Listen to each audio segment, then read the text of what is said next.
This is Guardian Radio, your station for up-to-the-minute news, intelligent, interactive, and engaging conversation. 96.9 FM.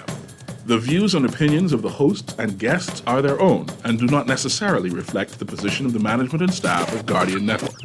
From what day you may find out, certain people not like me. Everyone got us bag a thing now. Makes true me I do it like Nike. But me not fear no guy now. No matter how hard them a spite me, me just a go and do me thing now. Me just a do it like Nike. Me just a do it like Nike. Me just a do it like Nike. Me just a do it like Nike. Me just a do it like Nike. Talking Heads with Lottie is brought to you by BTC, Burger King, the Cancer Treatment Centers of America, the Cleveland Clinic, Dunkin' Donuts, Fine Threads, Grand Bahama News, John's Department Store, Joker's Wild, KFC, the Ministry of Health and Wellness, Percy's Island Games, and Tropical Gyros. And a hip-hop calypso. You can't see the star to the tint up. Plus me and the Cuban a link up. Rose gold for the Cuban link up. How much ice just a and me rings up. From what day you may find out, certain people don't like me. Everyone cock us bag a thing now. Begs through me I do it like Nike. But me not fear no guy now. No matter how hard them a spite me, me just a go and do me thing. You got it locked and loaded to the Tuesday, October 17th edition of Talking Heads. Your boy Naughty and your company right up until 6 p.m. on this Tuesday. And we're going to get it in on the Tuesday edition. As you know, each and every Tuesday we check in with Freeport. We check in with Sarah Kirkby, Darren Cooper. And, of course, you know, today is no different. Every Tuesday in the Guardian, you got the Freeport supplement. You got the Grand Bahama News supplement. So you definitely want to check that out. All right? Always interesting. Always keeping your fingers on the pulse in Grand Bahama. So we'll be checking in with Sarah, and today we have a special guest with Sarah as well, too. So we definitely want to, make mention of that as well. We have Nakia Watson, okay? She's a radiographer at Ram Memorial Hospital, and she holds certifications from the American Registry of Radiologic Technologists in both radiography and mammography. Boy, that word right there, boy, that'll get me every time. All right. Now she's focusing our efforts on revitalizing screening, mammogram rates, and testing in the Northern Bahamas through the nonprofit organization Mammogram Access Program, MAP. Now, MAP emerged in the aftermath of Hurricane Dorian and came to life during the challenges posed by the COVID-19 pandemic. MAP represents the intersection of Nakia's unwavering dedication to her profession and a commitment to improving the well-being of the women in the community. So we're going to have a great conversation with her coming up, along with Sarah Kirkby on the flip side of the break, because you know October, very important to me. All right? It's always about breast cancer awareness in October. And you know I lost my mom to cancer. And I've lost friends, both women and men, to breast cancer. And sister to sister is very near and dear to me. So I definitely want to get everybody who's in that same zone every chance they have to express on my platform what they need to express during October. Because all women are 4 more times prevalent to cancer, and especially breast cancer, than anywhere else in the world. So it hits home here first. It does. So it's important to me, and we will have that conversation coming up on the flip side of the break. All right? And you know how to chime in. Phone lines will be open. In New Providence, 323-6232, 325-4316, 325-4259. Toll free on any one of the family islands, 242-300-5720, 242-300-5720. Text lines powered by BTC, 422-GR96. That's 422-4796. Stream us live. Take us wherever you want to go. GuardianTalkRadio.com. That's GuardianTalkRadio.com. Cable channel 969, BTC Flow channel 612. That's how you get it in. That's how you get it on for fresh news, smart talk all day. Right here at Guardian Radio 96.9 FM. We're going to take that first break. Flip side of the break, we'll be heading straight to Grand Bahama. We'll be talking with Sarah Kirkby and Nakia Watson coming up on the flip side of the break right here as the Tuesday, October 17th edition of Talking Heads continues right after this. Ready to experience a classic Dunkin' Donut as the ultimate coffee delight? The new Dunkin' Boston Cream Latte is the perfect balance of sweetness and indulgence. Savor freshly brewed bold espresso, creamy milk, rich dark chocolate and vanilla flavors, all topped with whipped cream and drizzled with chocolate. Available hot or iced. The Dunkin' Boston Cream Latte has the taste sensation to make your heart sing. The Bahamas runs on Dunkin'. Cancer Treatment Centers of America is now City of Hope, creating one of the leading cancer care and research networks from coast to coast, providing more of what you need. More locations means more care closer to home. More specialists means more expertise. More research means more breakthroughs. More advancements means more treatment options. And more options means more hope. Learn more at cancercenter.com. John Shoes and Accessories is your one-stop shop for all your footwear needs. Whatever the occasion, John's is confident you will find what you're looking for among our always growing collection of amazing and trendy styles. We cover women, men, children, the whole family. Together with John's great prices and helpful and friendly customer service, your experience in shopping with us will be time well spent. Too busy to come in store? Shop with us online. www.johnshoes.com. John's also now carries small home appliances. So come on in today at John's, where we put fashion at your feet. Play with Island Games, we making dreams come true. Play with Island Games, we paying more out to you. Don't mind the noise in the market, you getting cash in your pocket. 'Cause Island Games is spicy, and spicy is tradition. So when you play Island Games, we putting Bahamians first, guaranteed to pay. Island Games, we like them other jokers. We've been here from the start, from the bike to computer. Island Games, we gonna make your dreams come true. We playing with Island Games. The new KFC Nuggets have arrived. That unlike the no-gets, ours are handmade using 100% white meat. Unlike the no-gets, at KFC, we hand bread every day to achieve the perfect flavor. After you try our delicious and crispy nuggets, in the original recipe, you'll never settle for less. KFC, the real nuggets. It's finger-licking good. This is Guardian Radio 96.9 FM. Fresh news, smart talk, all day.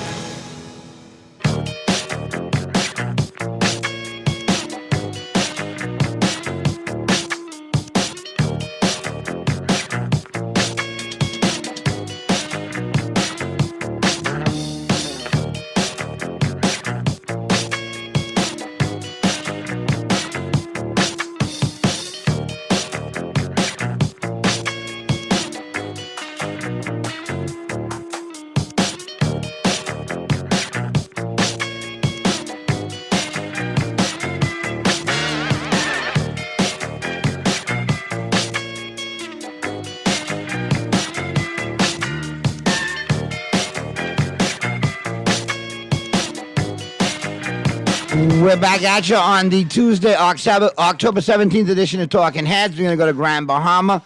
I know we have Sarah, Nakia, and Darren chiming in, so we're going to talk with Sarah first. We're going to get all the Grand Bahama news out of the way, all the headlines and the supplement out of the way. Then we'll talk to Nakia, and then we'll wrap things up with Darren because, you know, me and Darren got to talk the price of shingles. I mean, we got to talk, what the scene is down there in West End and Grand Bahama and Bimini. So, yeah, we got lots to talk about today on the Tuesday edition. It is the Freeport Report. Let's go live to Grand Bahama right now. Sarah Kirkby chiming in. How are you, Sarah? I'm all right, darling. How are you? I am good. The Cowboys won. The 49ers and the Eagles lost. I had a good weekend. I almost had a trifecta. If the Dolphins would have lost, I'd have been happier than a pig, and you know what? That's right. I'm happy. England won in rugby, so we're good about that. You and your rugby. All right, listen. Let's get through the headlines. Have a little other alternate sports. There you go. Let's get through the Grand Bahama headlines so we could talk with Nakia and then, of course, with Darren. But I see you got a busy week in Grand Bahama. Lots going on. Lots buzzing. What's happening there, Sarah? We did. We've had a lot of things going on, actually. Last time we spoke, right after we spoke, they did the announcement about the shipyard. And the big investments that are coming there, which is huge. It's also a multiple investment because it will not only be the docks that are coming in, but they're talking about widening berths to allow bigger ships to come in. So it's a $600 million expansion. It's phenomenal. So that's big news for us. And we'll be looking to do a story on that soon. But we take this time to cover, obviously, the very prevalent questions of the week, or what's happening really. The big news, obviously, is the by-election. But at the same time, we also had the ending of the ceremonies for Minister Welshcombe. And so I'd like to start with that, if I could, and give him his honors. Obi was well loved. For me as a female, he was a great supporter of women's rights, and had marched with us when we're looking, we're trying to get things changed. And I don't want to get into that whole part, but he was just a really great supporter, and he did a great job in social services. He'll be well missed. So in Freeport, after the state funeral, we had the viewing at the Royal Bahamas Police Department, which everybody came out to. It was a public time for everyone. And then there was a beautiful event that evening at Bishop Michael Eldon. I went to that. There were gorgeous choirs. There were friends who spoke about him. It was a very beautiful event, and just some gorgeous pictures of Obi and tributes to him and his career, which was just lovely.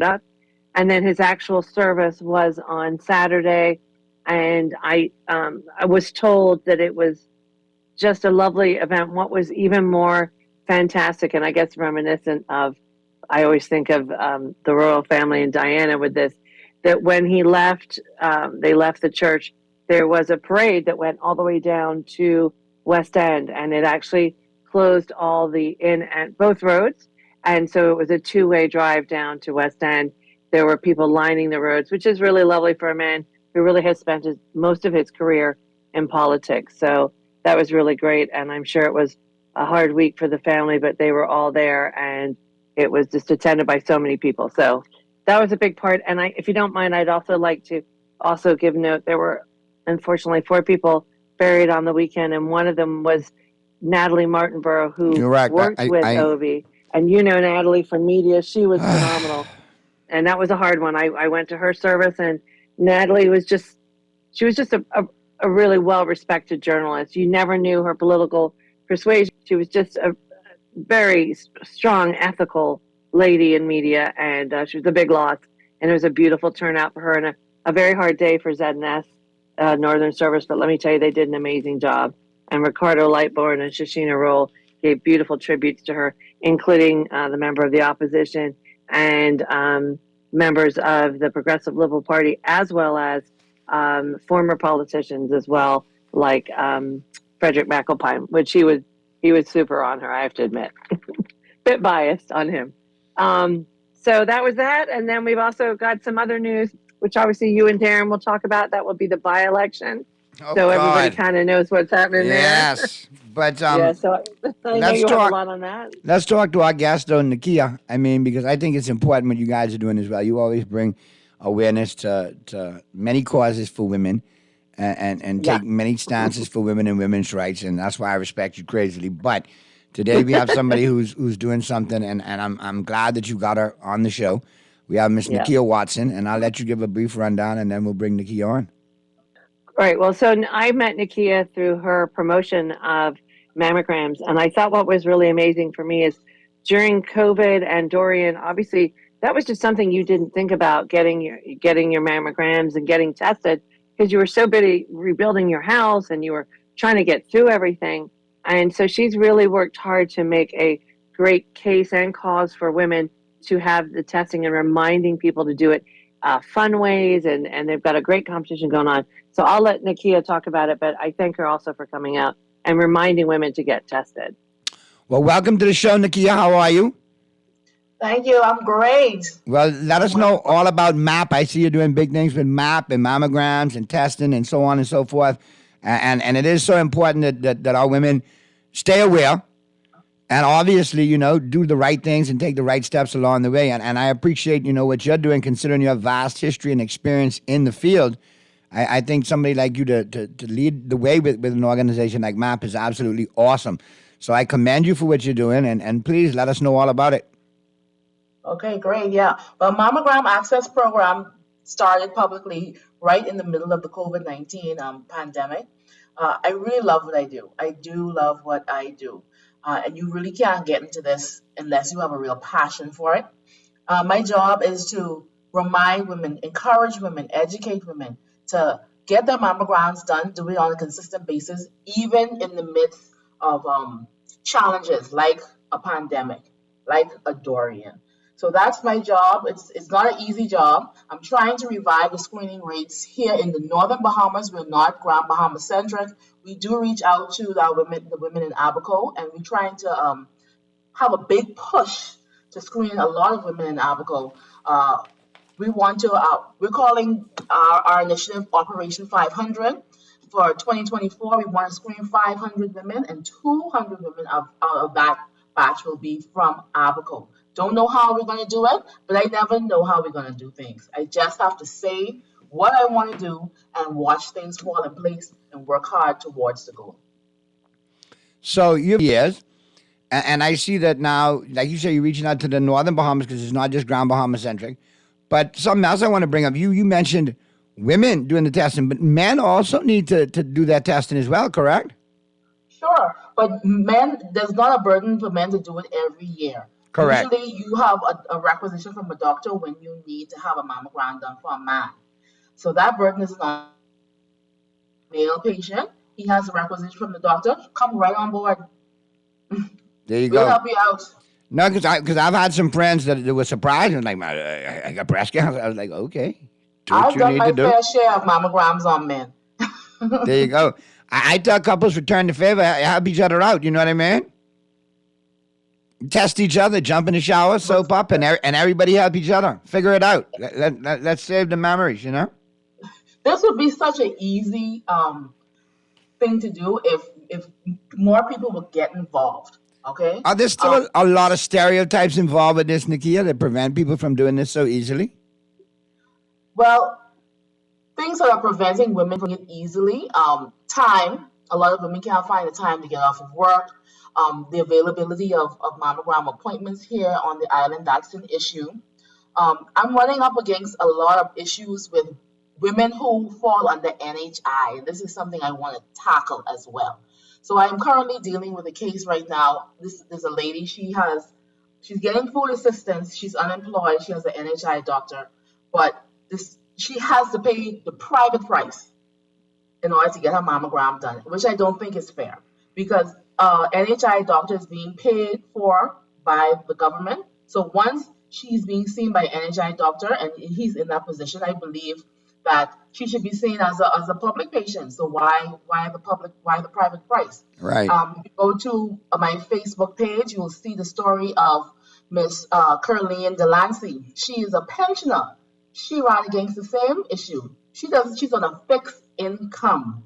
She's a widower, and when she went to her NHI doctor, she got a requisition to do a mammogram, went to the public system, and she was hit with the private price.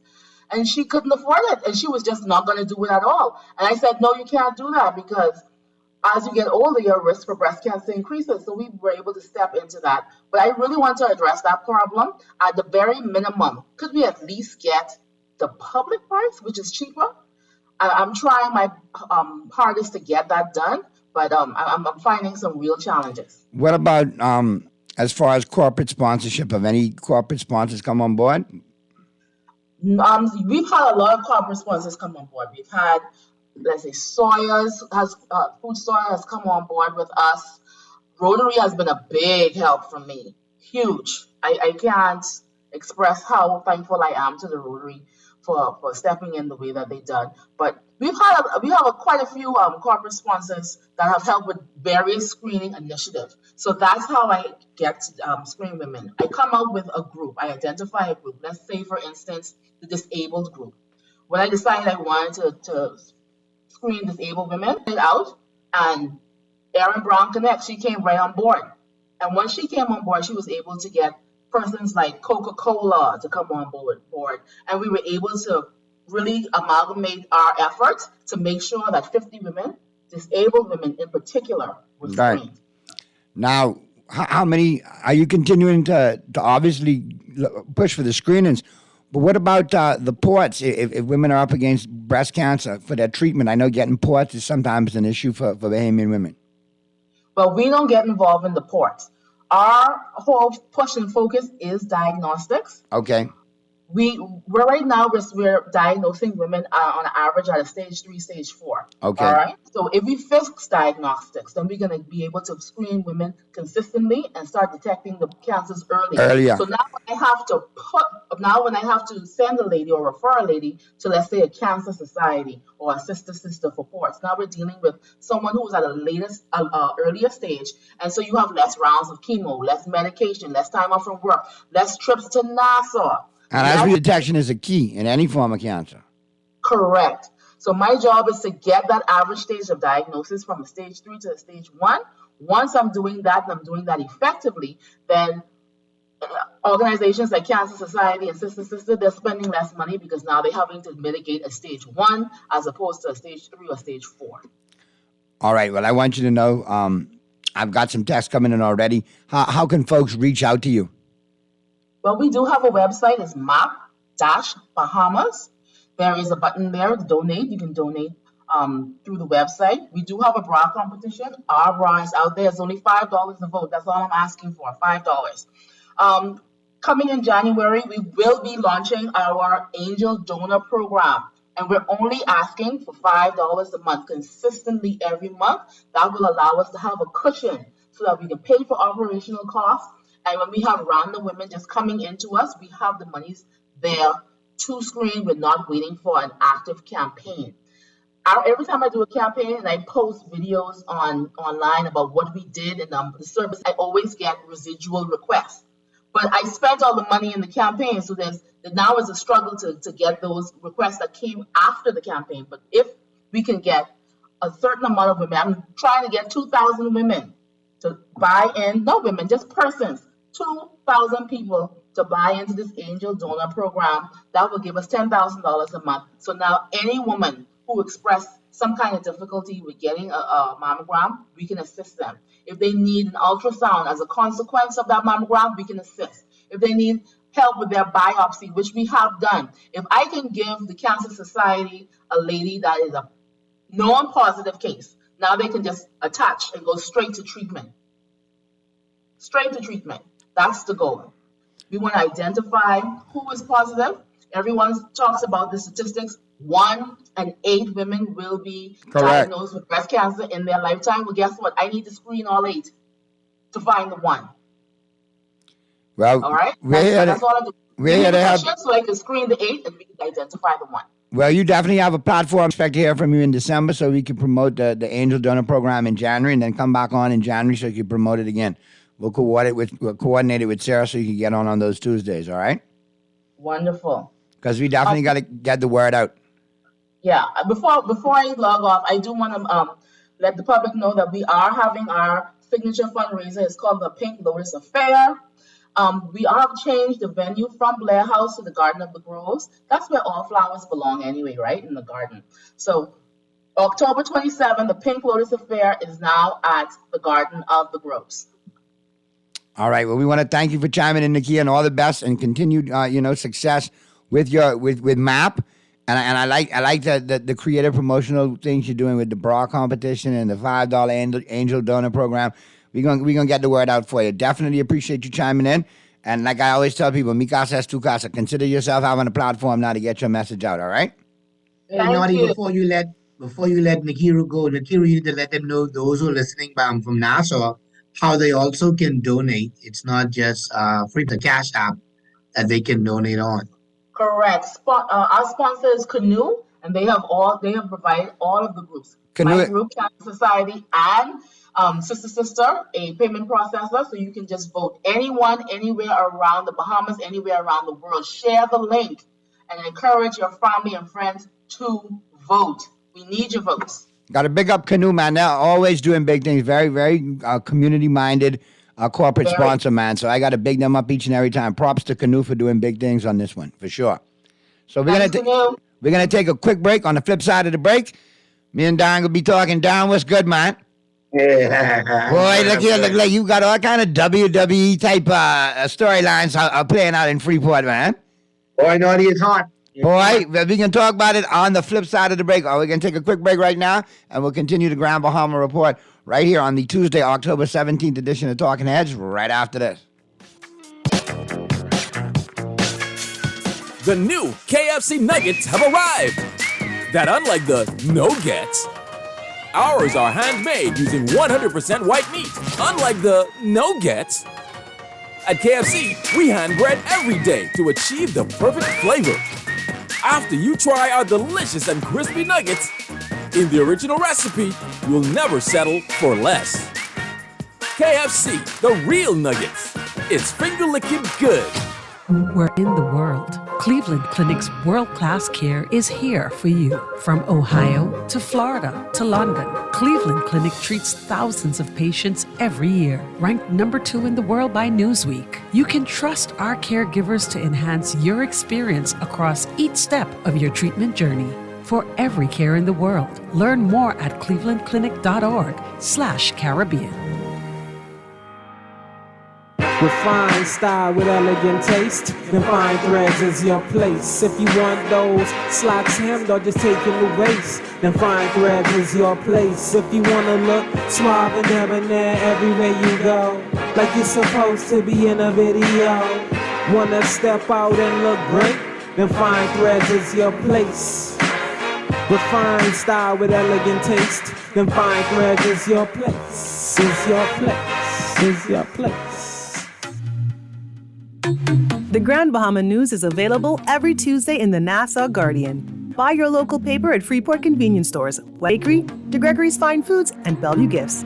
Want to reach your Grand Bahama customers? Then call Barefoot Marketing at 827-4578 or message them for ad rates via their Facebook page. Advertising opportunities now include classified ads too. Keep up with all the latest Grand Bahama news in the Nassau Guardian newspaper every Tuesday. Craving a sandwich that hits all the right spots? Look no further. Introducing Dunkin's newest star, the oven-toasted turkey sandwiches. Made with love and served on toasted sourdough bread, these classics are reinvented with a twist. Sink your teeth into layers of delicious deli turkey, crispy lettuce, and white cheddar. Plus, we've added the perfect kick with smoky bacon and your choice of creamy avocado spread or zesty chipotle sauce. Dunkin's got your sandwich cravings covered all day, every day. The Bahamas runs on Dunkin'. This is Guardian Radio 96.9 FM. Fresh news, smart talk, all day.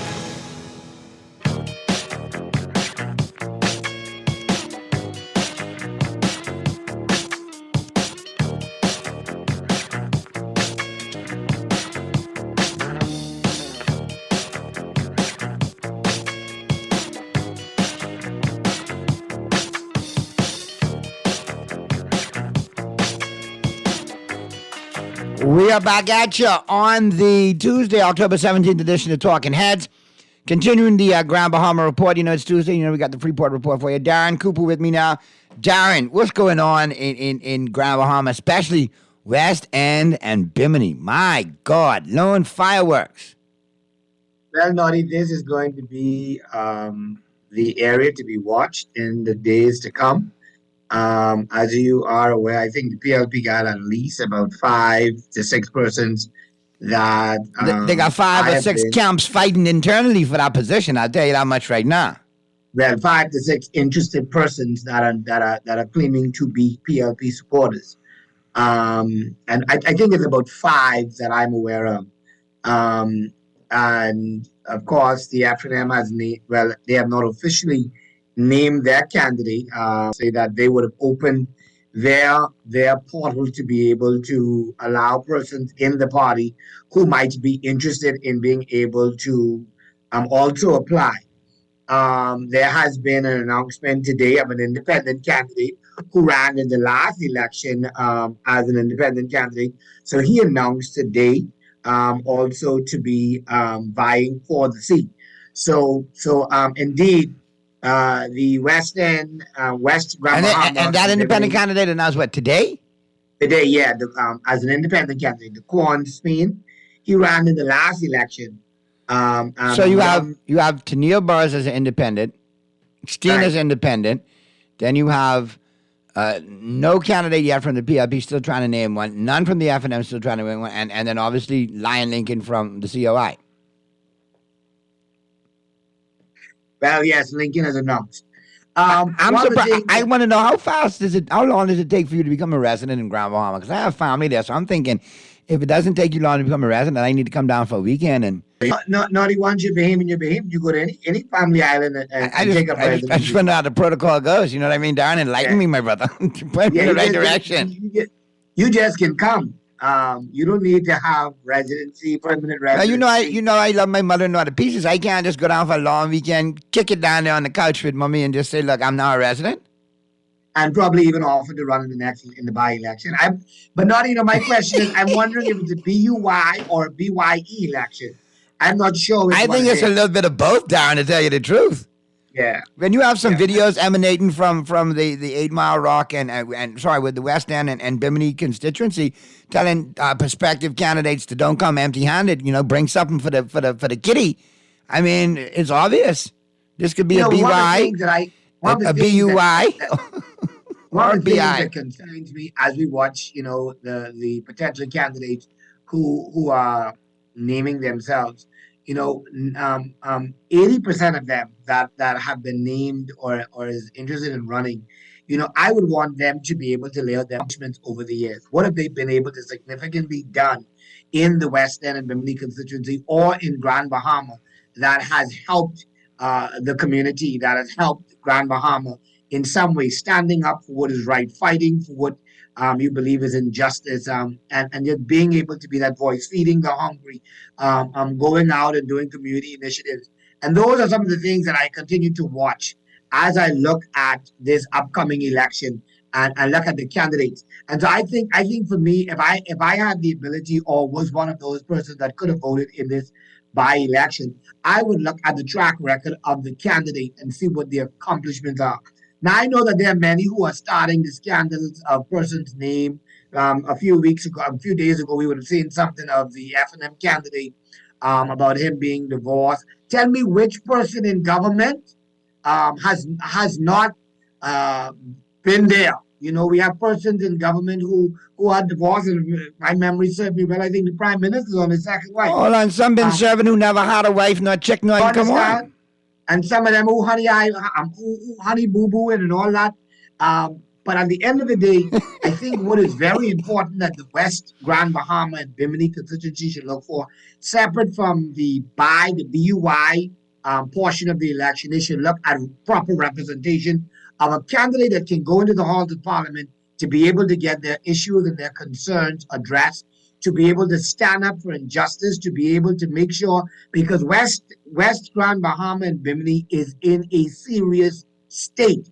And many persons, let me say this, are focusing on just West End, as if West End got this serious, significant say about who can win from who can't win. And I think it's fair for them to understand that the constituency of West Grand Bahama starts actually from Hannah Hill, 8 Mile Rock. And from between Hannah Hill, 8 Mile Rock, and Holmes Rock is really the bulk of those who, I would say, about 28 to 3,000 persons who can vote or who are eligible. And that's all registered count. That's not the new. So now you got those who turned 18 after election, who turned 18 in 2019, who turned 18 in 2020. And so there are new persons, so that count can go up. And so whilst they're focusing on West End, who, in my view, don't have the count, they need to worry about Hannah Hill to Holmes Rock, which has the ability to change the landscape of this election. Now, a lot of people, here in New Providence fail to realize that little geography lesson you just gave them and take into consideration those kind of numbers and potential numbers. And at the end of the day, the way I see it, Darren, I heard a lot of commentary from West End and Bimini on how much they appreciated and admired Mr. Wilsham. Lord bless the dead. So wouldn't they want to replace somebody who was very similar in stature to him and not replace them with just any fly-by-night, we just turned up because we have aspirations or personal agendas to get into this? Shouldn't they really seek out the best potential candidate? Shouldn't that be the measuring stick? I would hope that and even if you don't use Obi Wilsham itself as a measuring stick, use his message as the measuring stick of a candidate who should represent them, of the person who who should be the person given the opportunity to be able to register, to represent. But of course, not I can tell you whether all that we're saying now sounds all fine and dandy, but we know that money talk and BS walk. It just fly, it just grow wings. For what they can get, and only looking for what they can get then, and not looking at what they would need later. You see, you need Grand Bahama, which West Grand Bahama is a part of, needs representation, not just for West End, but needs representation for the island itself. And so you need to send someone to the halls of Parliament who will speak for their constituents, but also be a voice for Grand Bahama to keep in forefront where we are, what we're going through, what we've not been able to accomplish. How do we get where we go? How is it that we can be able to deliver what is needed? We're talking about 2 years into a new government, and Grand Bahama has seen nothing significant. You're still talking and boasting and bragging about projects that the F&M left on the drawing board that they concluded on, and now you're only the benefactor or the beneficiary of what they left in place. So Grand Bahama has gotten nothing really new from this New Day government that the government itself could boast on. They talk about other initiatives that they're doing, but really not feeling it. And the truth be told, while the government says that they may be broke or can't spend whether they spend, there are people who are legitimately hurting in Grand Bahama.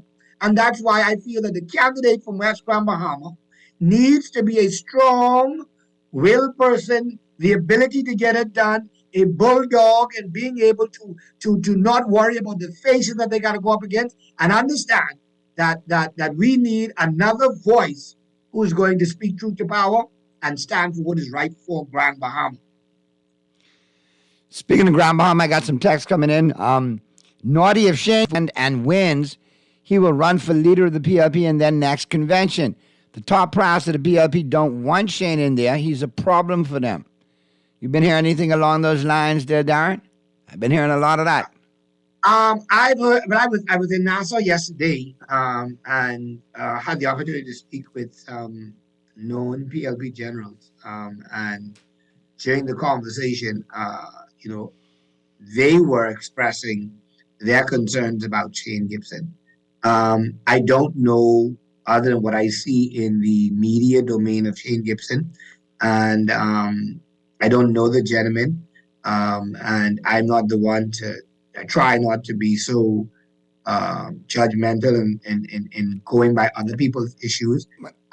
Persons are saying, well, we're talking about the shingles and we're talking about the Anna Nicole, we're talking about the night guard, but at the end of the day, when we also talk about his case, the truth be told, whether his government was in power or his government wasn't in power, the FNM would go before the courts, and if the FNM had the sufficient evidence that they need to be able to complete the case, then they dropped the ball by not completing the case, and they should be held accountable for not completing the case.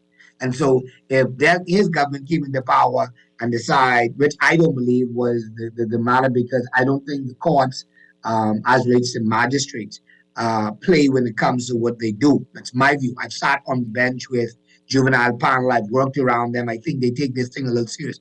And so I only can believe that the matter was thrown to the court because there wasn't sufficient evidence. And so the FNM dropped the ball as relates to being able to provide the necessary evidence to be able to bring any conclusion. So we can't go by the fact that what was said, the evidence weren't sufficient. You understand? And so I don't know him. I've heard of in his recent statement against the minister chairman, who has his personal agenda. I've heard Shane Gibson. Constitutionally, Mr. Gibson has a right. They invited him to apply. All interested persons, they put it in the dailies. The PIP invites all. So if he's an interested party member, he has every right to apply to seek that nomination. I don't think it should be tarnished ahead of time by the chairman, because then it makes me wonder what said problems does the chairman have with Mr. Gibson? Yeah, but however, in his statement that he released yesterday to the papers, he talked about the 1,500 homes. He talked about his accomplishments, and then also on social media, persons also talked about his accomplishments. So at the end of the day, I only can go by that. I do know the Quan. I've had the opportunity to work with him. He is a good friend. I know his passion for people. I know his passion for Grand Bahama.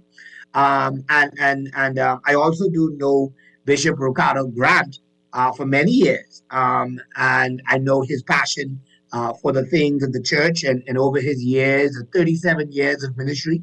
I think it's fair to also say that Ricardo Grant is not leaving the church for politics. If persons do know and have been paying attention, Ricardo Grant retired and had his retirement banquet some months. I think this year, June 30th, would have been his retirement banquet.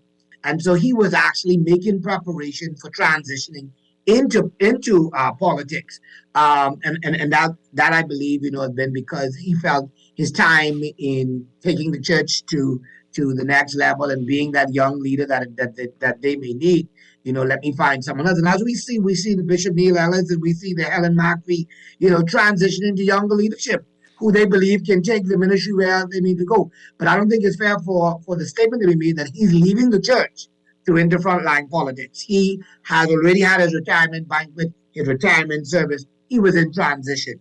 And so, we have many candidates. We see the Robert Grant, we see the Paco Deal, we see the Kingsley Smith, and someone else that's also interested in the PLP.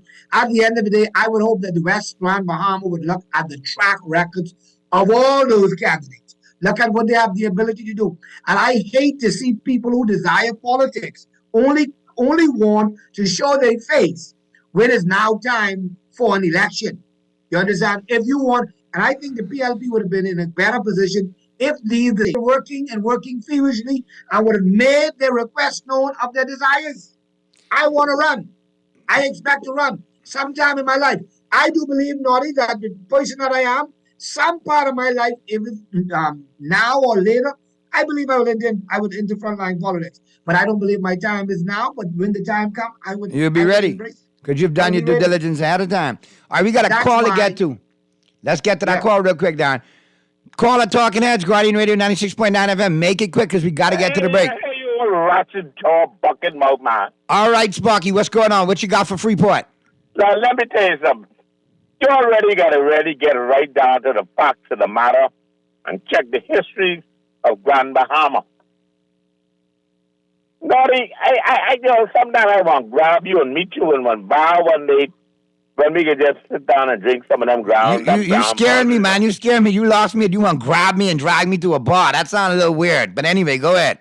Well, I could take you to the legal bar and you could get doggone inducted into the bar, the legal bar. No, man, we got too many lawyers already, man. We good. They get called to the bar. All right. It sounds like you've been at the bar with lawyers. Now, what your point is today for Grand Bahama? Look at what I'm saying is. Look, Naughty, you don't remember one time ago, them same people up in Freeport and Grand Bahama, you know they used to call New Providence? They used to call New Providence a ghetto. And they used to call Freeport and Grand Bahama the Magic City. And? When all them drugs and all that money was running around, when that run down, and there was no Magic City no more, all of them run to Nassau to look for job and things. But don't they have a right to do that as Bahamians? We as Nassauians shouldn't be able to do that if we had to? Hold on. Let's talk the truth. All the people in Grand Bahama and Freeport and all of them was talking, Nassau was a dirty ghetto city, and they was the Magic City when all that drugs and thing was running. All right, Sparky, but that's past history. That's ancient history. What you got to contribute to making Freeport better today? What I'm saying is, West Grand Bahama, they need a man who can go and show them how to make money and how to do things. And I tell you the truth, 179% from Sparky is Shane Gibson to show them. Well, that's all you had to say, Sparky. I was waiting for you to push your home, boy. I was waiting for it. Why you took so long to do it? My God.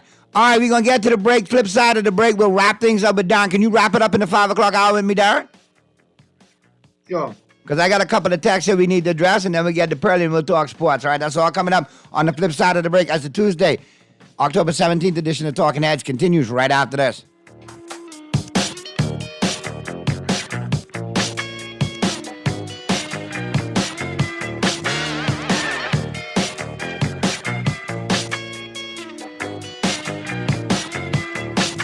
This is Guardian Radio, 96.9 FM, Nassau, Bahamas.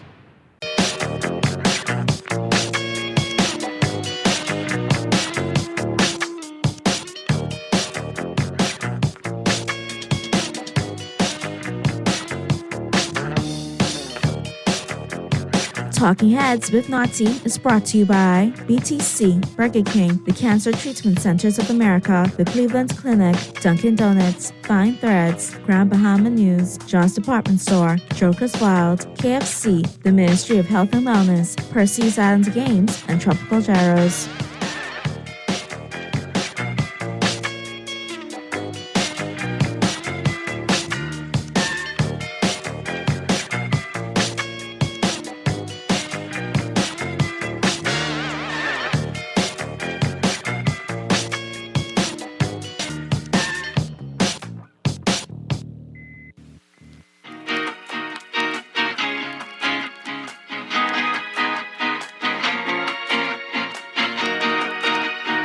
We're back at you on the Tuesday, October 17th edition of Talking Heads. Just wrapping things up with Darren Cooper in Freeport. We got Pearly chimed in already, so we will be talking sports. But Darren, a couple of quick questions from the Texas chiming in. Naughty, I'm telling you the truth. I agree with Darren. Watch out for that independent candidate. That is a dark horse in the race. Here's another one. Naughty, great show as usual. Cancer was first discovered in 3000 BC. It's now 2023, and they can't find a cure, but they find a vaccine for COVID in 3 years. It has to be intentional. Why does that sound like a text from 52? Every that's 52. Naughty, why does the government give us, the citizens, a medical trust fund to assist with these things? Because NHI sounds like another slush fund. If Shane can come back, I'd like to petition the return of the UBP former members. Oh, my God. You're all on a roll today. Wow. Here's another one for Darren. John already has put in his application. Please tell Lincoln this is not a game. He needs to have several seats. How are the roads down there in Western Grand Bahama, Darren? And what about in Bimini? I can't speak for Bimini. I've been to Bimini about a month ago. And Bimini had some concerns. I had some concerns. Still no fire truck working on Bimini, not certain of the ambulance. I believe that there are still some infrastructure work that needs to be done. But for Grand Bahama, all of the potholes that we were dealing with for months in 8 Mile Rock on Warren J. Lavarty West were patched for the weekend excitement that passed on Saturday. So we have no pothole issue on the main road of 8 Mile Rock for now. And, I think we still have quite a bit of challenges. The government complex is still not open, but the administrator, the parliamentary department, which is being used or housed in the administrator office, is in a deplorable state. But by election, they were closing half a day. Now they're being forced to open, or they're being they're opened beyond regular hours. The government school is still not yet completed. Renovations are going on at the 8 Mile Rock High School gymnasium. I saw someone post about the renovation cost. From what I've been advised, the renovation cost was not just to refurbish the gym, but also to properly outfit the gym for it to be a proper hurricane shelter with generator and water system. For many years, the bathrooms in the gym were not functioning. And I would hope, and I've been advised that at the completion of this renovation, all of the bathrooms will be functioning, they'll be flushing, they will have proper water systems that are going to be run through it. Some renovations have been done to the back areas. So some work has been done in West Grand Bahama, not much that I would be excited about. But there's still much to be done in West Grand Bahama. And I guess we'll see what happens at the conclusion of this race. All right, there, Darren, because I know you're busy. And we got to get to sports. Shane will definitely stay in the New Day agenda. It can't be a new day with him in it. It will be the same old ways. He should sit small. And then finally, Naughty, please ask your guest, why was there such a shakeup in the registrar's office in Grand Bahama? That does not seem to be normal protocol. What was the shakeup? I think some people were sent home. Right. I think. Or arrested. Say it again. I think some folks were either arrested or they were sent home. And the red people was arrested and was sent home. And or sent home. I did heard of a report as relates to registration in 8 Mile Rock. Some persons didn't have proper documentation to be able to be qualified. And then I think the administrator was clarifying persons who will not be allowed to vote who are incarcerated, but have not gotten or have not heard any reports of persons being actually arrested for trying to register. No, staff. It was actually, I don't know how true it is, and it's alleged and rumored that 2 staff members were escorted off by police. When did this happen? This was running around last week sometime. It could only be it might only just be rumors. Well, the persons who are working the parliament in West Grand Bahama, they are members of the staff of local government and the administrative office. They are credible young ladies. I know quite a bit of them very well. I've not heard of any reports of any of them being arrested or escorted off property. These persons have been in the service. These persons have been in the service for some 15, 16, even longer years. And so no reports of anyone being. Just some malicious rumors going around. Thank God for that. I've also heard rumors, and I've heard it more from the COI, and I have no concrete evidence as relates to persons who are not qualified were being registered, and I find that to have been not true, because I know, again, these persons that are in that department, I think they are very credible. Their name is all they got. And I don't think that they are going to take a bribe or a pay to register undocumented Bahamians to put in the register. We did hear the administrator last evening indicated that there are some names that will be dropping off of the list due to because of death and because of incarceration. So they rely on the hospitals. They rely on the police department to be able to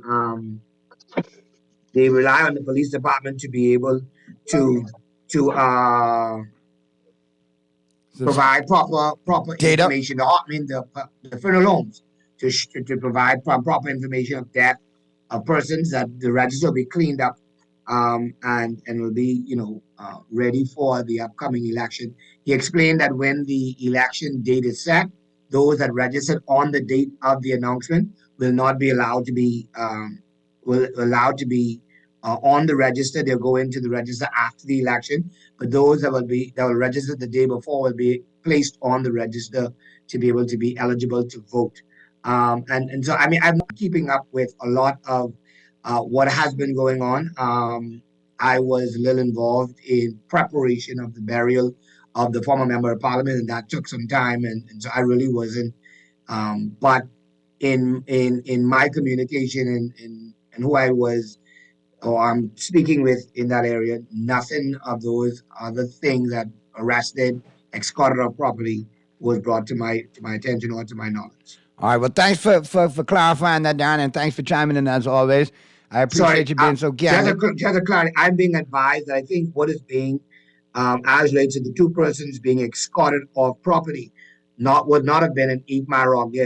I'm being told that it would have been at the NIB building, and that's really headquarters. And so I don't have any details on that, but I will definitely look into it and try to get a better understanding. So as relates to those 2 persons that would have been escorted, would have been from headquarters. All right. Well, thank you. Department headquarters. Well, we'll get to the bottom of it. I know you'll do your due diligence, and we'll do ours. We appreciate you chiming in, man. Have a great rest of the week in Freeport, and we'll talk again next. Thank you so much, man. Enjoy. All right. Take care, man. Thanks so much, Darren. All right, Pearly, we're going to take a quick break, and on the flip side of the break, Pearly and I will be jumping into sports. Pearly, I believe your girl, Jonquil, might have a good chance of tying that thing up, man. Aces got some key injuries in the right places, boy.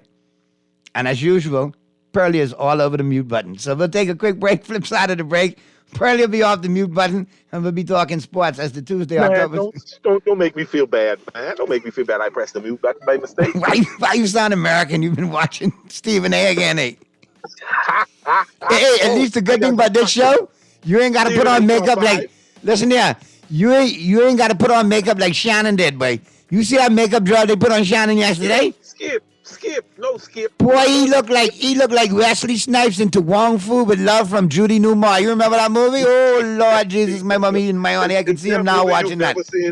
Is there a movie you've never seen, Naughty? Because I think I seen all the movies, and you calling up stuff like making me feel like I watched too many movies. Buddy, I'm a movie junkie, boy. You know how much movie I used to watch late night after the Zoom and we used to close? My Christ. I know what you mean. Anyway, we can talk it because you gotta pick up the band here and run with me. I can make a quick cameo because I gotta take off and entertain some tourists, but we gotta talk local sports real quick, then I'll turn the rest over to you, man. Not a problem, bro. Not a problem. All right, we'll do it on the flip side of the break right after this. Ready to experience a classic Dunkin' Donut as the ultimate coffee delight?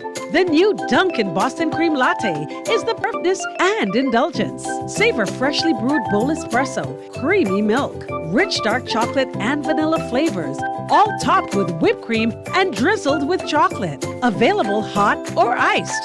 The Dunkin' Boston Cream Latte has the taste sensation to make your heart sing. The Bahamas runs on Dunkin'.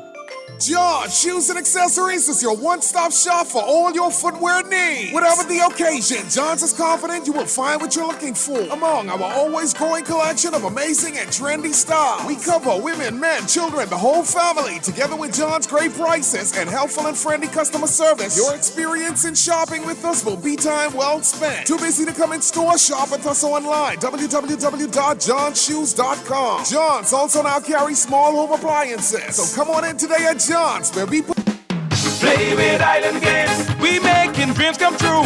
Play with Island Games, we paying more out to you. Don't mind the noise in the market, you getting cash in your pocket. 'Cause Island Games is spicy, and spicy is tradition. So when you play Island Games, we putting Bahamians first, guaranteed to pay. Island Games, we like them other jokers, we've been here from the start, from the bike to computer.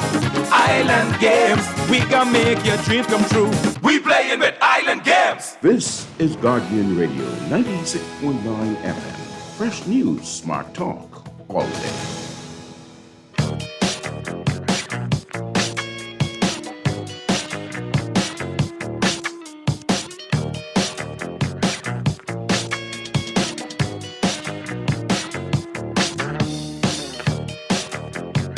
We're back at you on the Tuesday, October 17th edition of Talking Heads.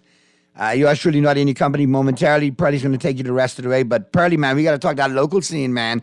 Your girl, Jonquel Jones, our girl, Jonquel Jones, the Liberty, got a chance to get back in this thing. They got some injuries in Las Vegas. Aces got some key injuries. I see that. And that's what I keep telling people. Injuries are part of the game. You got to be prepared for them. I don't know if there's no quick return. The Liberty got them right where they want them. Who's hurt? Asia Wilson hurt? She's out. That's it. Delia wrote the note for them. She's out. She's out for Game 4. She is their backbone. And possibly beyond. Correct. League MVP. League MVP runner-up. They're in trouble. That's a big loss for them. Because I feel that right, but if Jonquel them could knot it up at 2, now you get him in Game 5, buddy. Anything is possible. Anything happen. And you're dealing with an injured superstar. You know you're going at somebody not 100%. Exactly.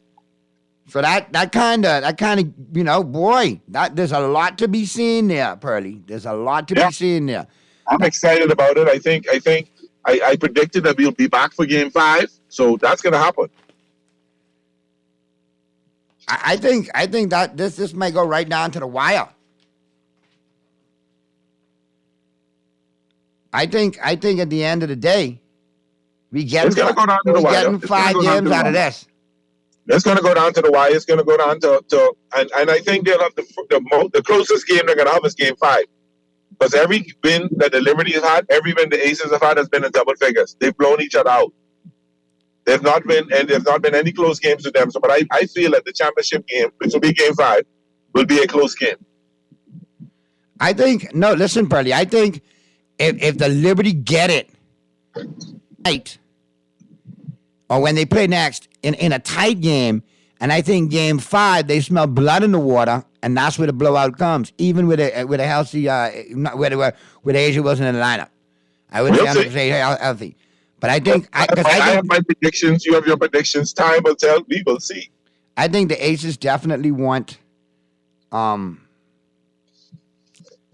get to that Game 5, and they want Wilson back in the lineup.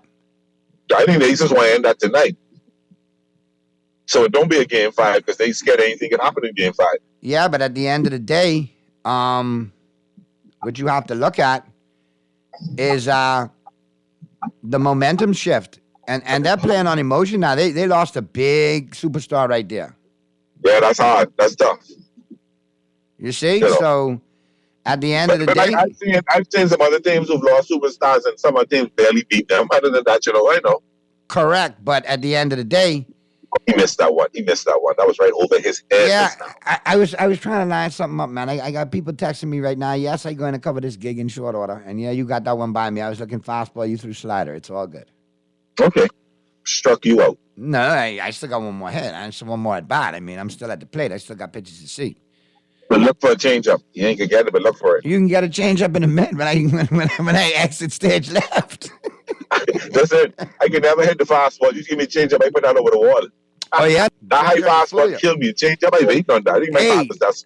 Speaking of changeup, boy, let me tell you something. You know, some of the most entertaining baseball, and I got to get you out there, is out there at the Blue Hills Playing Complex in that Jazz Chisholm Baseball League. I gotta come this weekend and see it because I keep saying I come in and something always happens, and then when I remember it, it's be 6 o'clock and Listen, like, oh man. What I'm impressed is my son's team has played 10 games in 3 weekends. It normally takes us months to play 20 games for a season in the leagues when they crank up in January. It's night and day, man. The boys are getting the reps they need. They played 10 games. They won 10 straight, by the way, too, Pearly. 5 in the Jazz League and 5 in the Reloaded tournament the week before. So that's 10 straight. There you go.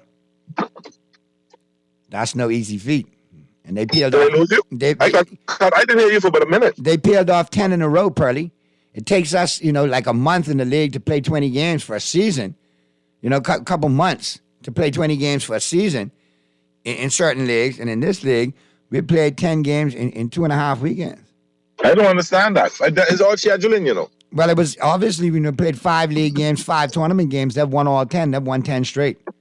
Okay. That blue team off the chain. Hats off to Hard from my elite. Yeah. Well, it's more of a Kansas City Royal Blue.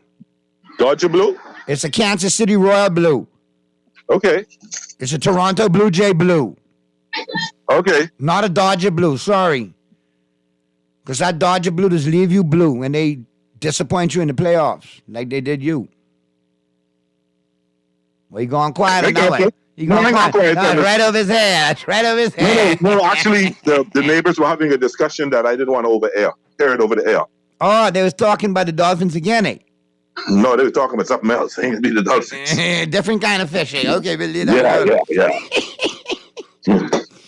Anyway, look here. I already in joke mode, ready for this cocktail reception. So don't leave the fastball hanging because we know I can hit that. But they're talking about what's big and what ain't big, so. Yeah, so we can leave that alone. Now, what was big was that Cowboy win last night, boy, Pearly. You were impressed? Let me tell you why I was impressed. And I'll tell you this. For one simple reason. You and I both know at the beginning of the coming into this upcoming season, I said, prepare for the Cowboys with McCarthy as offensive coordinator, not to be pitching up the amount of points they did with Kellen Moore. Expect us to rely on the defense and run the ball and win games ugly. 24-17, 20-17, 23-20, those kind of games. Boring, ugly, but you get the win. That was a perfect example of that last night. Perfect example. McCarthy still scares the bejesus out of me. He has horrible clock management. At the end of the first half, you got 8 seconds left and a timeout, and you don't take a strike at the end zone. You let time run off and you settle for a field goal. That speaks volumes. Still calling run plays in obvious passing situations. But he did dial up enough last night to get Dak involved and bring the confidence back up. Glad to see Dak run the football like I know he could run the football. And, he made some plays in the pocket, stepped up, found that play to Tony Pollard.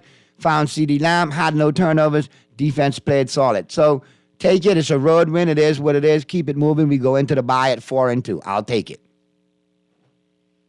But we are not to be meddled with in any conversation in the top 3 or the top 5. See, every time we get in that kind of conversation, our head gets big and we mess the bet up every chance we get. So we need to go to Rodney Dangerfield Road and let everybody keep disrespecting us and let's focus on what we need to focus on. We can't get caught up in all the mumbo jumbo and all the hype. We can't be talking in the same conversation as the Miami Dolphins, as the San Francisco 49ers.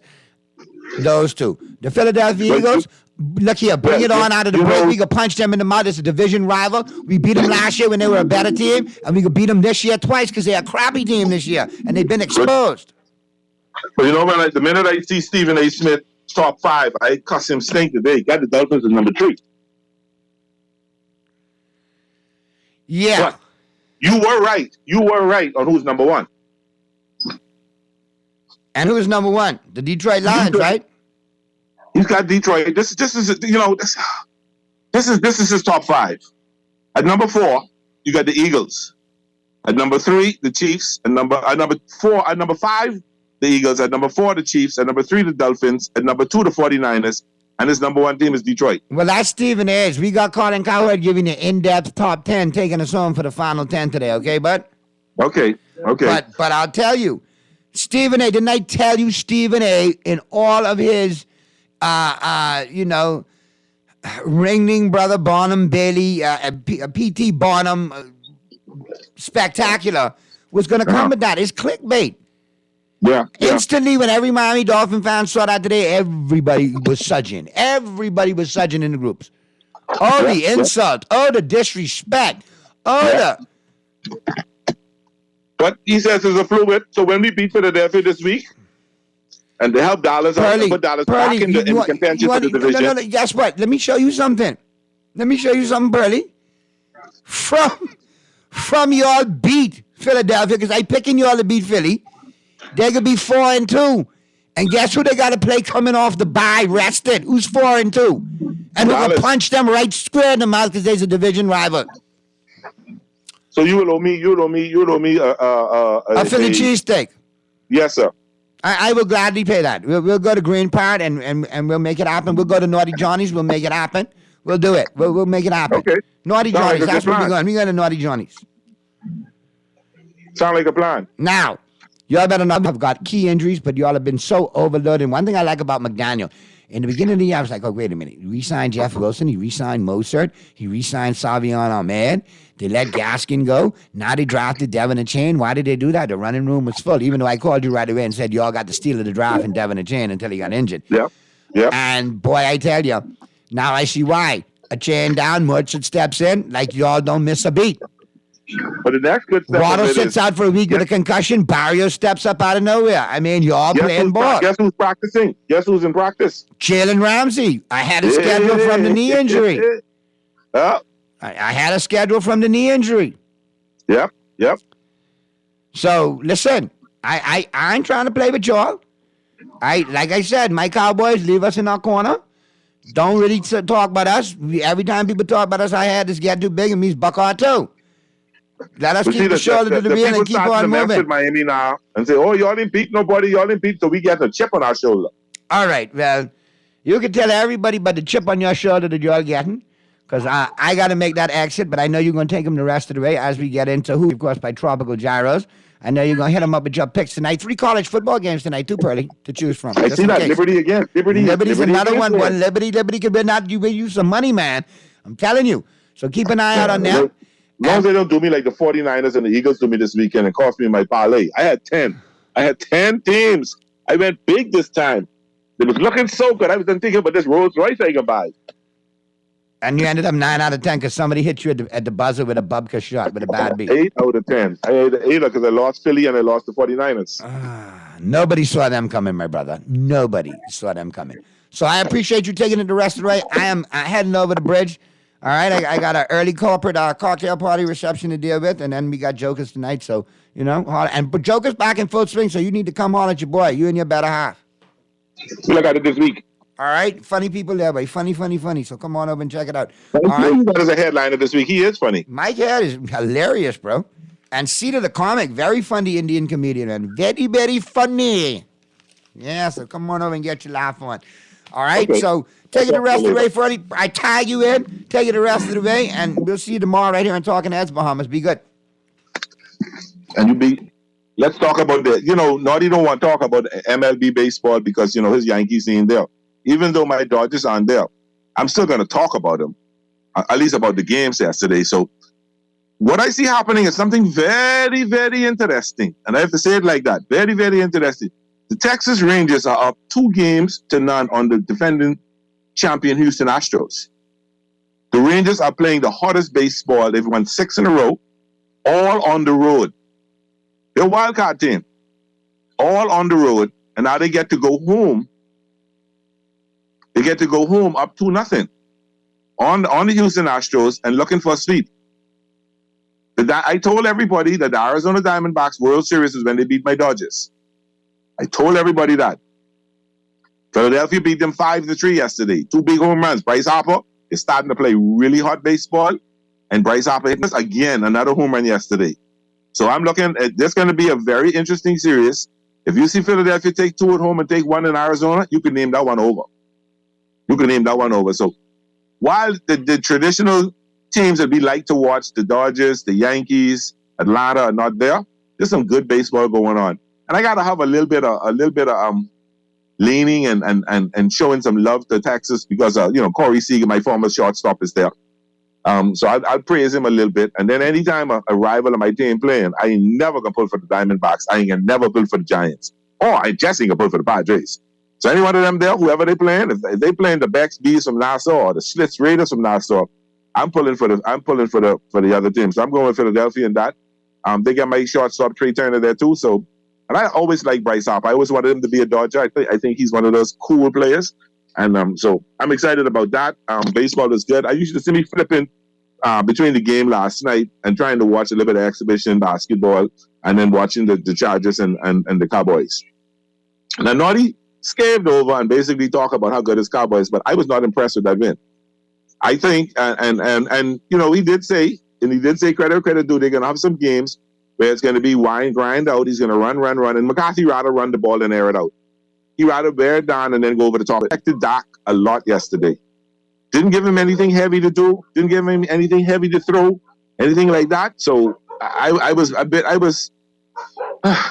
It's not the excitement of the Dallas Cowboys I would hope to see, but it was a gritty game. But when you have the 32nd ranked team and pass defense, and you only put up 22 touchdowns on them, something ain't right. They got the 32nd, and in other words, the 32 teams in the NFL. They rank last in pass defense. They got the worst secondary in football, and you can't light them up like Tua did. Yeah, they lit us up in game 1. They put up 30 points, but Tua lit them up. And I would expect any team that plays them to put up points and make them put up points. So I don't know. I don't know what you think about the whatchamacallit, the top 5 that Stephen A. Smith put out there. I really think the Dolphins should be either number 1 or 2. I'll even accept that he gives Detroit number 1. Because Detroit is playing some great football. They got a really good team, and they got a offensive coordinator that will probably be a head coach next year. I understand that. At least number 2. Should be at least number 2. So that'll be something to watch. Hockey is well on its way. This kid from the Chicago Blackhawks, the number 1 pick, he's 18 years old. I forget his name. He has a funny last name, similar to the kid who was number 1 last year. Bedard, that's his name. Bedard. I think that Bedard. Yeah, Bedard. And he had a couple of hits yesterday. He didn't score any points yesterday. He didn't score any. But he's going to be something else, and he's going to be something else. He could be the next Gretzky. He's fast. Great puck control. And he's got Chicago on fire. He's got Chicago excited about hockey again. The Blackhawks are looking good. Hopefully one day we'll get our friend Clint Johnson on, who's our resident hockey expert, who actually grew up in Canada, went to school in Canada, who can give us a little heads up. So we'll invite him over real soon to talk some hockey. For those who know not a lot of behemoths in this warm weather, that's slight interest in hockey. And Mr. Producer, any calls you come on, just put them on. So we talked a little bit about the Liberty and what they're doing. Are they playing today or is it tomorrow they're playing? I think they're playing. I think the game is tomorrow. I think it's Wednesday. Game 4 of the WNBA championship will be tomorrow in New York City at 8 o'clock. Those of you who think women's basketball, watch it. It is fun. It's not the stereotypical thing that we think about women when we think about women basketball. Some good talented, some really pretty girls who play basketball. Hi there. Go ahead, caller. Yeah. Let's say Earl Pearl and Naughty, this Leo B. Naughty going on Little Runny, leave me by myself. What's happening? Radio, man. Radio. Naughty was in studio with you today? He was, but he left early. He has a corporate gig and he does that comedy thing that pays the bills. So a corporate gig. No, I was actually, he made me, not literally, but he made me call you guys to congratulate the Cowboys on their win last night. Their probable win. I'm going to have a very miserable 2 weeks because we are actually in the same group. So I got him in my group for 2 weeks for the Cowboys win. And, what do you think about? What did you think about the game? I wasn't impressed. I really wasn't impressed. I can be honest, Earl, and I wish Naughty was there. And I spoke to him already. I said it was. I couldn't sit down and watch the full game. It was one of them. It was the worst officiating calls so far this season. It was the sloppiest game by far. I mean, laundry in the field all over the place, man. Like you really couldn't enjoy or get into the flow of the game. And when they actually started to play football, I mean, my interest is already gone. I mean, coming out of the end of the game. You call it the worst officiating, or you just call it they were calling that's too tight? I don't think all those calls were necessary. I mean, some of the calls, the holding calls, or even though yes, they benefited the Chargers. I mean, a lot of those calls weren't, and I see a trend, and I hope the big issue is the NFL in New York are watching these sort of plays, and that they would put their stamp on the games and to make sure that when you throw your flag, you're throwing your flag because you need to throw your flag. There's an actual real penalty and not what you think it is. And it's like, for example, I'm noticing that these guys are putting handcuffs on the defense because what do you want the defenders to do? I saw even with the 49ers Browns games, for example, that could have been the best game of the season, and the refs just ruined that because the 49er defender led with his hands and his shoulder instead of the crown of his helmet. And they said, oh, well, he's sitting in the defense of the receiver. And that changed the entire complexion of the game. When they said Amari Cooper was being held, he wasn't being held. So I'm saying, 15-yard penalty, and that changed the entire dynamic. It got them to get a field goal. And that was, I mean, granted, now the 49ers did have a chance at the end of the regulation to win the game. But I'm just saying, they shouldn't have even been in that position. So, yeah, so I think the officiating's been off this season, and last night was the worst of it, honestly. I think that the umpire, the referees are too protective of the quarterback, and the whistle was just too fast. Yeah. And also, I told Naughty too, in terms of Doc's performance, I said I give Doc a B- C+. Now, I said earlier, I gave him a D. Now, when I rewatch the highlights, I couldn't sit down and rewatch the entire game. But when I watched the highlights, I saw some good that Doc did. Like, in the first half, he started to use his legs a bit more. That was a huge gamble on 4th and 1 to go, not just to get the first down, but to go get the touchdown. Beautiful pass to Brandon Cooks. Finally, they incorporate Brandon Cooks inside the offense there. But like Naughty said earlier, McCarthy, he's almost crossing the game. I mean, honestly, he almost crossing the game. And if it wasn't for Staley, I think the Chargers would have won the game too. But yeah, the Chargers, they had it, and they was just too erratic. Credit the Cowboys defense also was showing up and stopping the run game, but that was really somebody said today that Sean, the guy from the Denver Broncos, Sean Payton, should have sat down and waited.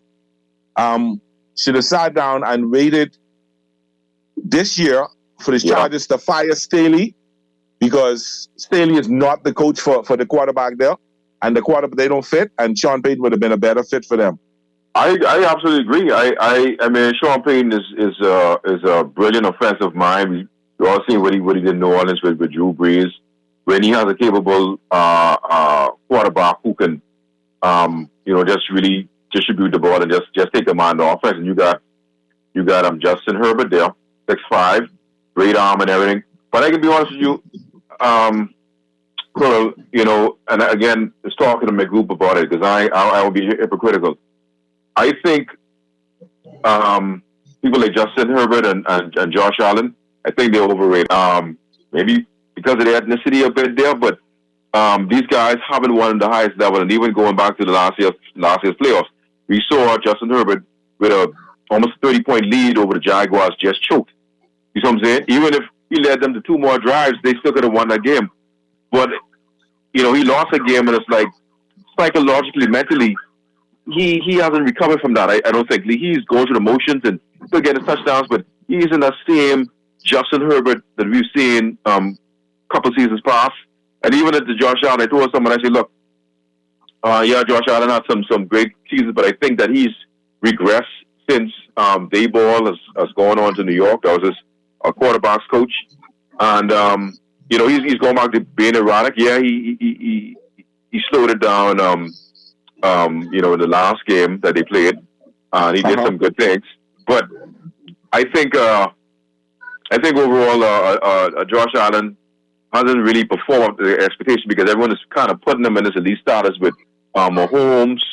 I just throw someone, Joe Burrow is in that conversation because he's been consistent without being the multiple AFC title games. He's been in the Super Bowl and nearly won that, nearly beat the Rams, right? So he deserves being in that conversation. But what has Josh Allen done? He hasn't even taken the first to the AFC title game. And I told somebody he can't just take him to the title game. He has to win that, get in the Super Bowl, and he has to win the Super Bowl, to be taken seriously. You see, because this is his sixth year. He has to do it now. I think it's 4th year. Yeah. So I've put, to me, Tua has been the most consistent this year. Lamar Jackson has some brain farts, but I think that's because the Ravens now are operating on a new offensive scheme, and they're trying to make him more pocket friendly without stifling him. You see, and that's what the Bears should have kind of taken that cue and not relegated your boy Justin Fields to just trying to be a Tom Brady or Drew Brees.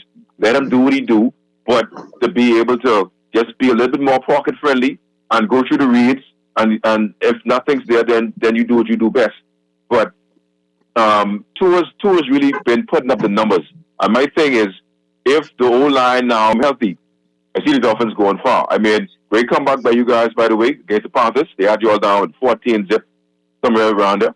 And you all not able to start the game. You came back and blasted with the water. We shut them 14 in the first quarter. We put up 42 unanswered points, and then they got one more touchdown, a pick 6 on backup quarterback. So I'm not worried about that. I think the Dolphins O-line hurting. Connor Williams, our center, and Armstead, our left guard, our left tackle is out. But 2 guys who've been filling in. Even though I hate Eichenberg, I think he did a really good job on Sunday. And then the other guy, Jacobs, I think it is, who's back up on the left, has done a pretty decent job. So I'm looking forward to getting Connor Williams back this week and getting Armstead back in a couple of weeks. So I like what the O-line is doing. They're giving, and Tua's not holding the ball long. He's learning to get rid of it. Whenever he does hold the ball long is when he gets himself in trouble. And I think he's learning that, and he's getting better and better every game. I'm really looking for good things to happen against Philadelphia this week, and I think we're gonna send a message to the league that the Dolphins for real this year. Yeah, but bro, I agree. I side with you in that. I think, let me forget Stephen. Stephen is talking with his head a lot of times, right? Which you don't be screwing right. I love Stephen, by the way. I listen to the show all the time, and then I loved it, the show with Shannon. But the Dolphins deserve to be in the top 3 because you guys have consistently produced, not just in terms of points and your 70-point craziness against the Broncos, but it's just every week you guys just up the ante. I think you're number 2 behind the 49ers. Between the 49ers and the Dolphins, you guys are the 2 best one-loss teams, okay? In terms of the 49ers being the best defense. And I said the 49ers has been the most complete team all season. right? The Browns are just a perfect storm. I mean, the Browns statistically do have the number one defense. We saw that they defended territory in yards. They got the personnel with Garrett just doing crazy. Yeah. And bro, did we see both the 49ers and the Eagles do it on the same day? I didn't see that because, you know, I'm a Steeler. We got to face the Browns twice a year. I know the Browns. I know their defense is real. But I said to myself, okay, these guys got a third-string quarterback. Sean Watson's out. Their defense may hold and do some things, but where are their offense coming from? Where are the points coming from? B.J. Walker did a fantastic job. Yeah, he threw 2 picks, but kept his head in the game. And, you know, he led some spectacular drives. That definitely was the game of the week. But like I said, it was with that bogus call on that defensive receiver thing. I don't know Amari Cooper because I didn't think that was the holding. But be it as it may, 49ers. And you know what someone said for me, I think it was Canty. Canty's like, look here, man, you know, everyone's singing Purdy's praises and but no one is really seeing Purdy face any adversity, leading the 49ers from behind to a win. And, you know, to me, Purdy's proven his salt, okay? Because he led them on that drive. He put them in field goal range, especially after Ayuk had that great breakaway run. And the kicker, who's a rookie, just missed. So it was a very close game. They lost by 2 points. That's a good loss. Give him a second chance on that again. He probably kick it. He probably hit that field goal. Well, we'll see. You know, but I definitely have you guys getting you on the vision because basically the Jets holding their own. They're saying, let me ask you something. You think Aaron Rodgers is going to come back this season, and if he does, Pearl, will he make a difference coming down to the second half? I think he's going to try to make a comeback, and I think he's coming back. Let me put it this way: the Jets are building chemistry with Zach Wilson. They're developing a good team, and I think he's going to come back and throw that chemistry off. Right, final question before I go, Pearl. Again, you know, this week we're going to be 7 now. You know, third of the season is going. Who do you think coach is on the hot seat? Like I told someone last night, the coach for your life bowl off was on last night between McCarthy and Staley, for example. So if the Cowboys lost, I think Staley's in trouble. McCarthy would have been in the hot seat. I think Staley is in trouble outright. I think Sean Payton is in trouble, but they're not going to do that because pride. And I think if McCarthy doesn't make the playoffs, he's gone. Yeah, I think so too. I think so. Well, again, I think this is a proven year. I think both Doc and McCarthy, they're tied to the hip right now. And that's why you see McCarthy had to kind of jettison Kellen Moore to say, hey, look, I'm behind the wheels now. And it's like, look, if I can fall on my sword, I can fall on my sword. I'm not going to lose my job to people who, you know, overambitious and doing whatever they want to do. I get the caller. I out of time. Caller. I got to do the quick picks. Good talk, Pearl. I'm looking for my Steelers to bounce back in week 7. You know, we're on the road, and you know, I can't remember which team we have, but you know, we wrestled from the bye, and I'm looking now. Hopefully, my Canada have his head together, and let's rock. All right. Producer, the quick picks. I got the Phillies over the Diamondbacks tonight to take 2 games. I think Liberty in college football. Liberty will take Middle Tennessee. I like Western Kentucky over Jacksonville State, and I like Southern Miss and South. I think. Let's go. I'm flipping a coin. That's South Alabama over Southern Mississippi. Any hockey games tonight? I like the Minnesota Wild over the Canadiens. I like the Sabres over the Lightning tonight, and I like the Islanders over the Coyotes. That's it. It's been a great quick hit and run with you guys today. Good sports talk. See y'all tomorrow as we talk more sports with Naughty and Talking Heads. This has been Pearly. We're going to take our break, and when we come back, Colin is going to give us his top 10 for the week. Thanks for listening.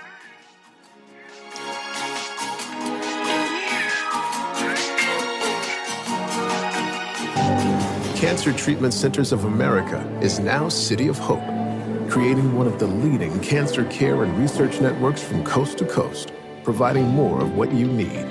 More locations means more care closer to home. More specialists means more expertise. More research means more breakthroughs. More advancements means more treatment options. And more options means more hope. Learn more at cancercenter.com. juicy fried chicken, mashed potatoes with gravy, and a hot buttery biscuit for only $5. That's genius! Part of the KFC Genius menu, the KFC $5 snack box delivers on flavor and value. Need to feed more than one? KFC's Great Picks has got you covered. Packed with 4 thighs and 4 legs, fried to golden perfection, plus 4 buttery biscuits for only $20. More genius! Hungry for deals? The Genius Menu at KFC. It's finger-licking good. Struggling to repay your loan? Let us help you get back on track with payment terms that suits your financial situation and improve your credit score and credit report with the Bahamas Credit Bureau. Inquire about our restructured loans today. Call us at 356-7764.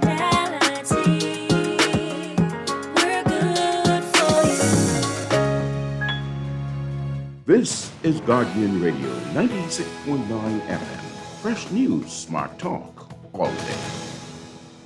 But Dak played well, has an 81% completion percentage targeting CeeDee Lamb, and I thought Brandon Cooks arriving was a big moment last night for Dallas. They're 10-1 following losses since the 2021 season. That's the best win percentage in the league. I thought they played really well last night. A big game win. They don't get a lot of those. Cowboys at 10. Number 9. But the Bengals have Joe Burrow. They were outgained by Seattle and won. They've won 3 of 4 heading into the bye week. Hardest remaining schedule. But I like the fact that I thought they were outplayed against the Rams and the Seahawks, and yet they found a way to win both of those games. They will now get healthy. Listen, when they target Jamar Chase 10 times or more, they win. So despite having a deep receiving core, Burrow and Jamar Chase are the key. They're not a Super Bowl team, but I have them a spot ahead of the Cowboys. Number 8. The Dolphins. Their 5 wins have come against teams that are 5-24. Little bit of a mirage. But they have the number 1 scoring offense, the number 1 passing offense, probably the most fun in the league to watch. They have played the easiest schedule. Their defense is just not very good. They don't get a consistent pass rush. They're a heavyweight champ with a glass chin, punch back and they fold. But Jalen Ramsey coming back, Dolphins at 8. Number 7. Listen, the Bills, they don't feel like they're buttoned up. They're not as good defensively. And they were held scoreless for 3 quarters against the Giants, but they won. And their 2 losses this season, Jags and Jets, have come in close games. I will say this, Josh Allen has cleaned up the mess in the red zone from last year where he was throwing picks. This year, 11 TDs and no picks in the red zone. So what they've done situationally, they're a better team. Their defense also leads the NFL in sacks. So they get to the other quarterback, even though their quarterback sometimes, too, is pressured. I have the Bills at 7. Number 6. The Jags at 6. The defense leads the NFL in takeaways. Some of those draft picks now are really playing well. They're on a 3-game winning streak, did well in London. Now they come home where a lot of people thought they'd be sleepwalking, and they picked up a W. Trevor Lawrence, though, knee injury, may not play Thursday, so we'll keep the Jags deserving at number 6. Number 5. Philadelphia. Listen, there's a lot I like. Jalen Hurts already has more picks than last year, so he's not the same without Shane Steichen. We had predicted that. He would pull back about 20%. He's still very good and very dangerous. Their 3rd down offense is excellent, and their 4th down sneaks, the brotherly shove, you can't defend it. But I will say this, Lane Johnson now is hurt, and opposing quarterbacks average passer rating is almost 95. Not good.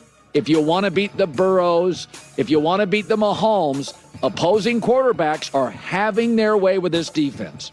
Number 4. I think Detroit's really good. I think they have better talent than Dallas, but we don't talk about them. 7-1 in their last 8 games, 13-3 in their last 16. Best offensive line as far as I can tell in the NFL. 3-0 on the road, right? Goff can only play at home. Not anymore. This team is so good, they went on the road. 3rd easiest schedule remaining. Only team to hold opponents under 100 yards rushing in every game. This is not a Jared Goff's good when he's comfortable team. They go on the road and win too. I have them at 4. Number 3. I like Baltimore. I think Lamar Jackson's having a season. Their defense has only allowed 6 touchdowns, fewest in the NFL. They have the number 4 scoring defense. They get after the quarterback. He leads the NFL in rushing for quarterbacks. I thought his first half against the Titans was magical. They struggle at times in the red zone. They are a little too run-centric down there, but they've run for 100-plus yards in 22 straight games. Lamar has always been better in the pocket than he's been given credit for. I think he looks spectacular this year. Baltimore at 3. Number 2. Kansas City, 5-0 with Kelsey and Chris Jones. I still think their wide receiver group needs help at the trade deadline. They're winning because of Reed and Mahomes. Their defense, only team to allow 21 points or fewer in every game. Mahomes is the highest graded rushing grade among all quarterbacks this season. So there's a lot to like about him. I got him at 2. I think they need to add a piece. I do not think the number 1 team needs to add a piece. Number 1. And that's the Niners. They trailed for the first time this season. They had 2 awful calls go against them, 3 huge drops. Kicker missed a 41-yarder, or they're undefeated. That kick is made 81% of the time in the last decade. They have stars in every unit. I didn't think Brock Purdy was bad. I thought that final drive, considering the elements, no Christian McCaffrey Debo, was pretty darn good. I don't think they're missing anything like the Chiefs need another trade deadline piece on the perimeter, and there you go. J-Mac, thoughts? The Baltimore was the one I shouted at you about, but ultimately I look at the spread. Baltimore plays the Lions this week. It's the game of the week. So one of these Vegas syndicates released the rate. This is Guardian Radio 96.9 FM, Nassau, Bahamas.